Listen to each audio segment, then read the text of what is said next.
நான் இப்போ மாடு தான் பார்த்துக்கிட்டு எல்லாம் விவசாயம் பார்த்துட்டு விவசாயம் தான். யூடியூப் மூலிமா 2 வருஷத்துக்கு முன்னாடியே தெரியும் பழக்கம். அப்புறம் ஒரு சேனல்லாம் பார்த்துட்டு ஃபர்ஸ்ட் 52,000 ஒரு மாடு, 57,000 ஒரு மாடு எடுத்தோம். அது 4 ஏக்கரை காடு விவசாயம் பண்ணது. அந்த மாடு தான் நல்லா கசில் செலவெல்லாம் அதுதான் காப்பாற்றுச்சு.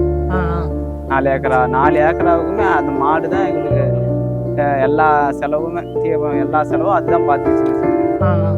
அது இப்போ வித்தாச்சுங்க, கொஞ்சம் சூழ்நிலை கொஞ்சம் எல்லாம் வித்தாச்சு. இப்போ வாங்கிட்டு போயிருக்கு, இப்போதான் வாங்கிக்கலாம்.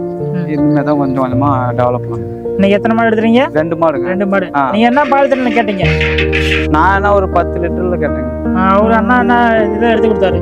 அவரு 10 லிட்டருக்கு மேலே வரும்னு சொல்லி எடுத்து கொடுத்தாரு. மாடு கண்ணு மாடுங்களா சென மாடா? கண்ணு மாடு. 2மே கண்ணு மாடுங்க. 2மே கண்ணு மாடு. பால் தெளிஞ்சிருச்சுங்களா? பால் தெரிஞ்சிருச்சு. பால்லாம் கறந்து செக் பண்ணி பாத்தீங்களா? செக் பண்ணி பார்த்தாச்சு. இப்போதான் செக் பண்ணிட்டு வண்டி ஏற்றியாச்சு. செக் பண்ணி சொன்ன பால் வருதுங்களா? சொன்ன பால் வருது. நீங்க செக் பண்ணீங்களா? நீங்க கறந்து பாத்தீங்களா? நான் கறந்து பார்த்துட்டு செக் பண்ணி வண்டியில ஏற்றியாச்சு. மாடு குணம்லாம் எப்படின்னா இருக்கு? குடம்லாம் எல்லாம் சாதுவான குணம் தான். சாதுவா இருக்கு. ஆமா, லேடிஸும் பிடிக்கலாம். லேடிஸ் என் ஒய்ஃபுக்கோசம் தான் பிடிக்கிறது. சரி, நான் இப்போ பால் திறன் இப்போ இவர் சொன்னதுலேருந்து பால் திறன் அதிகரிக்குமா? நீங்கள் என்ன பண்ணணும்? கண்டிப்பாக அதிகரிங்க. ஏன்னா இப்போ மறுபடியும் இவர்கிட்ட இருந்து தான் தீவனம் வேறு வாங்கியிருக்கணும். அந்த தீவனம் வந்து நெட்டில் வந்து இவர் வந்து போட்டிருக்கிறாரு. ஓகே. அது போட்டதுனால இப்போ கொஞ்சம் அதில் வந்து எல்லாமே மக்காச்சோளம், பருத்தி கொட்டை, புண்ணாக்கு எல்லாம் இதுலேயே வருது. தனியா எடுத்தா கலப்பு தீவனம் வாங்கிருக்கீங்க? ஆமா, கலப்பு தீவனம் வாங்கிருக்கீங்க. தனியா எடுத்தா ஒவ்வொன்றும் ஒரு ரேட்டு. அது 5000 வந்துடும். இது ஒரு தீவனம் போட்டுட்டாவே நமக்கு ஒரு பிரச்சனை இல்லை. அவரு இந்த தடவை வந்து மாடு எடுத்து கொடுத்தாரு, டிரான்ஸ்போர்ட் அவரே பண்ணி கொடுத்தாரு, தீவனமும் எடுத்து கொடுத்தாரு. உங்களுக்கு ஒரு செலவு இல்லை. செலவு மாட்டை கொண்டு கட்ட அலைச்சல் இல்லை. அலைச்சல் இல்லை எனக்கு. ஆமா, எல்லாமே ஒரே எல்லாம் அவரே பார்த்துக்கிட்டாரு. ஆமா. சரிண்ணா, நீங்க வந்து நீங்க எத்தனை மணிக்கு சந்தைக்கு வந்தீங்க? நான் 2 மணிக்கெல்லாம் வந்துட்டேங்க. 2 மணிக்கு வந்துட்டீங்களா? 12 மணிக்கே வந்து ஃபோன் போட்டேன். அப்புறம் 2 மணி ஆயிடுச்சு.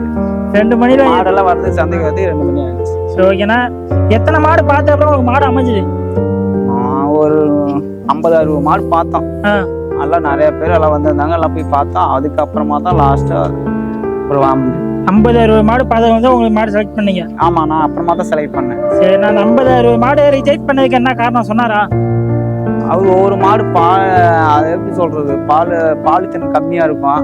இன்னொன்னு வந்து ஒவ்வொரு மடி கோச்சை போடுறது உதைக்கும். இவர் அந்த மாதிரி இல்லை. இது கொஞ்சம் நல்லா இருக்கு, கொஞ்சம் பரவாயில்ல. இப்போ நீங்க இந்த மாடை செலக்ட் பண்ணதுக்கு இதுக்கு என்ன ரீசன்? இதை செலக்ட் பண்ணதுக்கான காரணம்? ஆடு நல்லா தெளிவா இருக்குது. மடி கூச்சல்ல பால் திறன் அதிகமா வரும்.